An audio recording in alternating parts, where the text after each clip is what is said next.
Bom dia, mais uma vez nós estamos aí juntos para nós conversarmos, fazer nossa reflexão já há alguns domingos que a gente não apresenta. E esse aqui também é o último domingo do ano. Hoje é dia 18, né? E eu gostaria de compartilhar com vocês um pensamento. Não é uma autoajuda, não é coach, não é pensamento positivo, mas é um texto bíblico. Na verdade são alguns textos bíblicos que pode nos trazer uma abertura de mente em relação a Deus, em relação a Jesus, em relação a nós mesmos e o nosso relacionamento com Jesus, com Deus.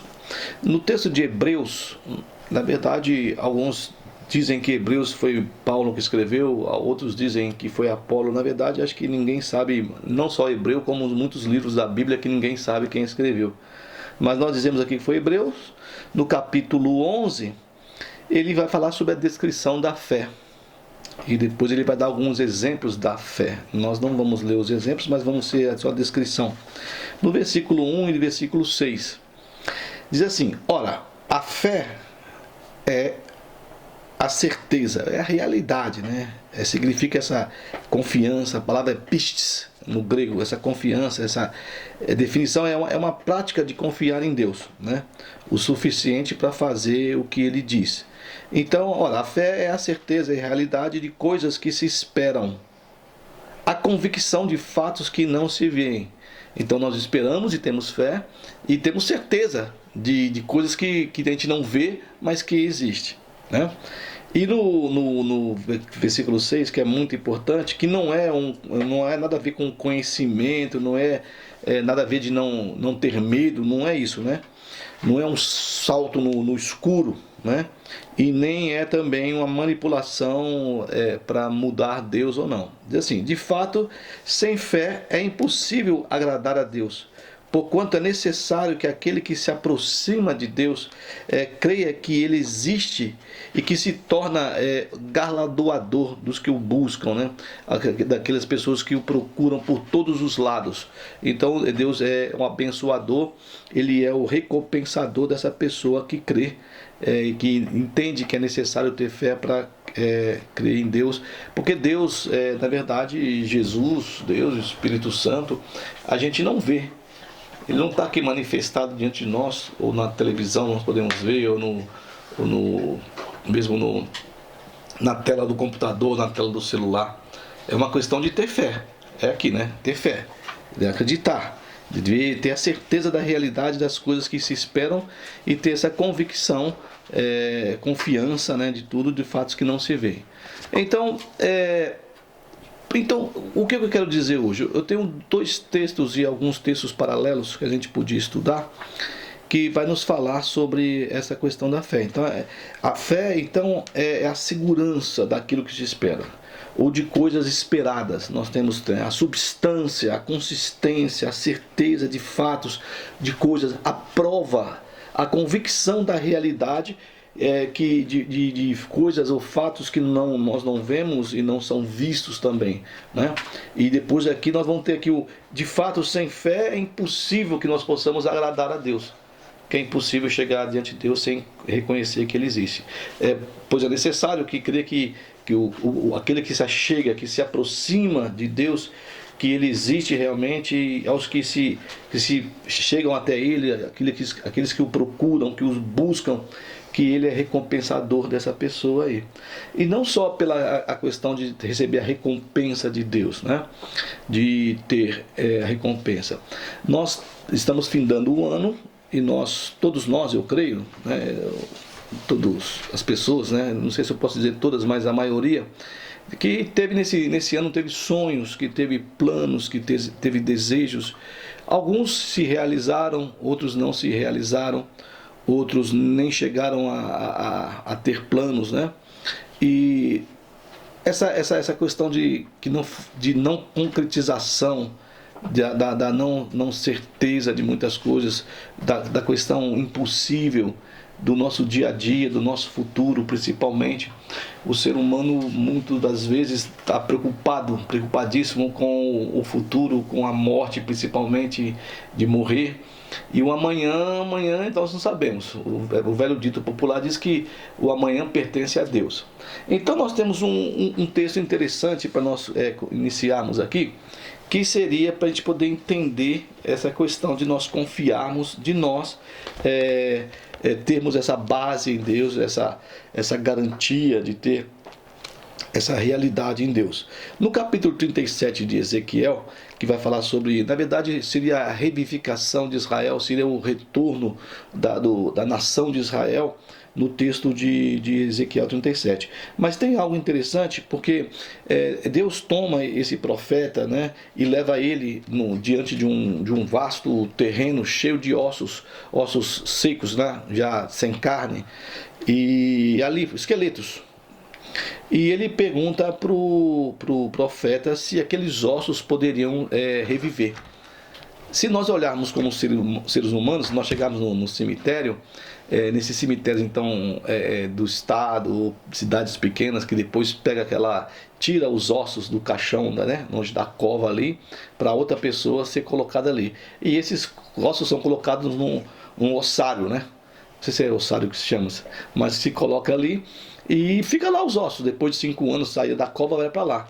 Se nós fôssemos levados diante desse ossário aí, e olhássemos as pessoas, perguntassem, isso aqui pode ter vida novamente?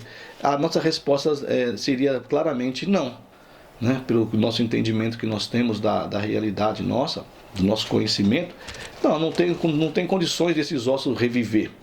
Mas quando Yahvé, né, no caso o Senhor, pergunta ao profeta aqui, né, para ele, né, se poderia esses ossos reviverem, no caso, que é o versículo 3, então ele me perguntou, filho do homem, acaso poderão reviver estes ossos? A resposta do profeta, por ele conhecer, né, por ele ter um relacionamento, por ele ter fé em Deus, ele responde, tu o sabes, né? Tu o sabes. Loucura, é uma loucura, isso aqui é uma loucura. Como é que você chega diante de um vasto terreno, de um vale cheio de ossos, e ossos já sequíssimos, consumidos pelo sol, pelos animais ali, a carne, não tem nada, e só ossos, e você dizer, será que isso pode tornar-se um humano, uma pessoa, reviver? É claro que nós diríamos, não pode, né? Então, mas ele vai dar um passo dessa fé, um passo da realidade que ele tem, do conhecimento desse Deus que ele serve, que ele ama, e ele responde então para esse Deus, tu o sabes, né? Tu o sabes. É interessante. Então, de todos esses nossos sonhos, nossos planos, desejos, aquilo que não se concretizou, aquilo que nós pensamos que ia acontecer, não aconteceu, a certeza que nós tínhamos e de repente aquilo tudo se evapora, se esvai, será que não tem jeito de se reviver isso? Né? Nós olhamos nossos olhos humanos e dizemos que não.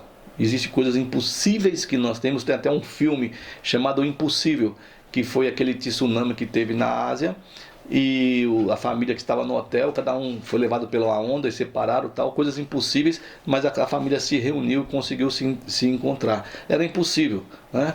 Então, na verdade, nós dizemos que a única coisa que é impossível que existe é Deus pecar, né? Então, o que é impossível para nós? Quais são os nossos sonhos, planos, desejos que não se concretizaram e nós achamos que perdemos pelo caminho, mas que talvez não seja impossível para Deus? E eu tenho certeza que não talvez, mas tenho certeza que, como diz aqui o profeta, tu sabes, porque muitas vezes nós achamos que as coisas são boas para nós, que nós desejamos, e nós vamos ver no final que naquilo que nós desejamos não é muito bom para nós, né? Então Deus sabe o que é bom, e nós temos aí aquela velha frase, né?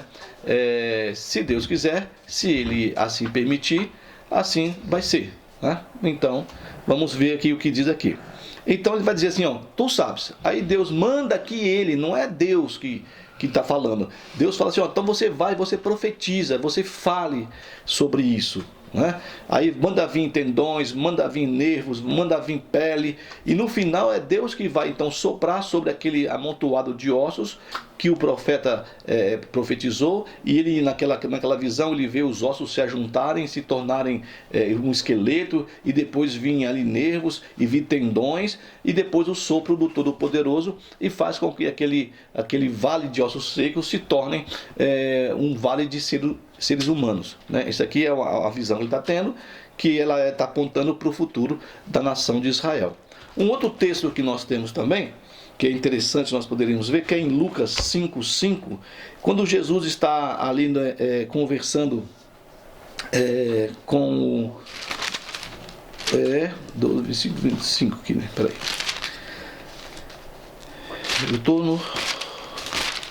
Ele está no mar de Genezaré, conversando com os seus discípulos e com a multidão, e ele vai falar com o pessoal, e o pessoal está pescando. Pedro, Tiago, João estão pescando, e ele então faz a sua prédica, depois pede que o barco deles venham até ele. Ele entra no barco e vai até no meio, perto da praia assim, e ele se assenta no barco e ele fala para a multidão ensinando. Depois ele vai e volta para os discípulos ali, e ele diz assim, versículo 4 do capítulo 5 de Lucas: quando acabou de falar, disse a Simão é Pedro, né? Faze-te ao largo, ou seja, se afasta um pouquinho da praia aqui, e lança a vossa rede, né, para pescar. Aí o Pedro fala assim: mestre, nós trabalhamos a noite toda, nós não conseguimos, né? Estavam até lavando as redes quando Jesus pediu para entrar no barco deles, e eles saem um pouquinho da praia aqui, né? Nós trabalhamos a noite toda e não apanhamos nada. Essa era a realidade. Não tinha pego, trabalhado, a labuta, o suor, o cansaço. Mas aí foi Jesus que falou com eles. Aí o Pedro, ele completa: mas sobre a tua palavra, sobre isso que o Senhor está falando, nós vamos lançar a rede então, né? Porque ele disse: vai ao largo e solta as redes para pescar. Nós não pescamos nada. Mas Pedro também, sabendo que era Jesus e confiando nele, tendo fé, falou: sobre a tua palavra, certo? Aí sobre o que o Ezequiel falou: tu sabes, pode esse aqui? Não pode. Para o pessoal de pescadores, pessoas experientes, que eram Pedro, Tiago, João, depois o texto fala dos irmãos Zebedeus aqui, que é Tiago e João, também não tinha peixe, então não tinha com o que pescar. Mas Pedro fala assim: mas sobre a tua palavra, sobre aquilo que tu está dizendo. E eles lançam a rede, e o texto vai nos revelar que eles pegaram muitos peixes. E há tantos peixes que o barco quase ele vira, né? E eles então têm que chamar os outros barcos para ajudarem a recolher a rede. Então, olha só, interessante, porque não foi ali só abençoados o Pedro, o Tiago e o João, que eles eram sócios segundo o texto aqui, mas também outras pessoas que estavam lá ao redor, outros barcos também que não conseguiram pescar, né? Então, não só eles, a fé que Pedro teve, e a fé que teve o Ezequiel, naquela coisa que fala assim: olha, fé é a coisa que eu não vejo, né? São coisas que é uma segurança de uma coisa que eu espero, mas que eu não vejo. Aquilo que a fé de Ezequiel mostrou depois que o Estado de Israel foi estabelecido novamente, algo que não existia, porque eles estavam no cativeiro e o Estado de Israel, o país de Israel, não existia mais. Então, pela fé dele, e ele profetizou sobre aqueles vales de ossos secos, e tornaram-se vivos. E também o Pedro também, ao dizer: sobre a tua palavra, né, nós vamos lançar a rede. Também não só eles foram abençoados, como outras pessoas também foram abençoados. Então, nesse final de ano aí, que a gente tem os pensamentos das realizações que nós realizamos ou não realizamos, e muitas vezes muitas coisas ruins acontecem, mas que nós possamos acreditar que Deus existe, porque é necessário que você acredite que Deus existe. E se você se aproxima dele, creia que ele existe, você tem que ter fé para isso. Em outros 3 textos que eu já falei algumas vezes, eu gosto muito, que seria o texto também de Jeremias, quando lá no 32, 33, quando Nabucodonosor ele está cercando o território de Judá, a cidade de Jerusalém, e a terra está devastada, pelos textos que nós sabemos, as mulheres cozinhavam seus filhos para comer, porque não tinha nem comida. E Deus fala para Jeremias, para ele comprar um terreno do parente dele. Caramba, eu vou comprar um terreno agora aqui, está tudo devastado, os inimigos vai entrando, vai destruir, vai tomar posse aqui. E ele fala, seu primo vai vir atrás de você compre o terreno dele. E você firme um contrato e você assine e guarde. Porque daqui a um tempo, essa terra que está devastada, vocês vão retornar para cá e vocês vão plantar, vocês vão colher e vocês vão desfrutar da colheita que vocês vão fazer aí. E vocês vão erguer casa e vai haver novamente vida aqui, aonde está todo mundo dizendo que não tem vida, né? Um outro texto que nós temos, um primeiro texto antes de Jeremias, no caso, é de Abraão, quando chega lá o mensageiro de Deus e fala que Abraão teria um filho no ano seguinte, ele com 100 anos e a mulher dele com 90. E ele fala assim, poxa, mas não tem jeito aqui mais, cessou a regra da minha mulher e eu não tenho mais como. Aí o anjo fala a mesma palavra que foi dita para Jeremias, que também depois é dita para Maria. Não há nada impossível para Deus, mas a Deus tudo é possível. Se der Mateus também 19:26 fala isso aí, para Deus tudo é possível. E o texto de Maria, que fala que ela encontra ali o mensageiro de Deus e ele fala que ela teria um filho, né? Estaria grávida. E ela fala assim, mas como se eu não tenho contato com nenhum homem? Né? E o anjo vai dizer a mesma coisa que foi dita a Abraão, que foi dita a Jeremias e também é dita a Maria. Para Deus nada é impossível. Então para Deus não é impossível, né? Se nós perdemos nossos sonhos, tem uma música do Gonzaguinha que fala que hoje ele é a semente do amanhã, né? Então a gente pensa no que é hoje, do que passou, né? O que passou já passou, não tem mais jeito, nós estamos aqui no presente e no futuro na expectativa, na confiança, na convicção de realidade, de fé, de que coisas impossíveis podem acontecer para nós, né? Mas eu sempre estou entendendo de que aquilo que nós possamos receber ou ganhar de Deus na nossa fé, nós também temos que distribuir para aqueles que precisam, né? Não é só um egoísmo nosso, só para nós, né? Como já falei, as filhas da sanguessuga, o nome delas são dá, né? Me dá, e eu também não produzo nada para ninguém. Eu não produzo vida como Ezequiel na confiança dele. Eu não produzo também uma pescaria onde todas as pessoas vão na vida de pescadores, no caso, vão também ser abençoadas como Pedro, Tiago e João, na confiança do que Jesus falou, e Ezequiel na confiança do que Deus falou com ele. Na confiança de Abraão, de acreditar que Deus poderia fazer, e ele depois tem um filho que vai ser o Isaac, a herança dele no caso.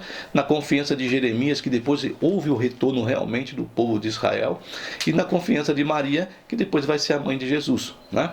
Então, quando nós acreditamos, quando nós temos fé, não é só normalmente nós que somos abençoados, né? Isso também é para que nós sejamos abençoados, para que nós possamos também ser abençoadores. Aqui diz o texto que Deus se torna um recompensador daqueles que creem. E nós também deveríamos, quando recebemos aquele sonho, aqueles planos, aqueles desejos que nós porventura não conseguimos esse ano, mas ano que vem podemos conseguir, nós também podemos ser abençoadores de outros, né? Como diz lá o colega que nós temos, essa corrente do bem. Tá bom? Que Deus abençoe a sua vida nesse final de domingo, na semana que se inicia, no final do ano que está aí já chegando aí. Que Deus abençoe a sua casa, a sua vida e você também, que nós possamos ter fé e acreditar que Deus está conosco. Um grande abraço para você.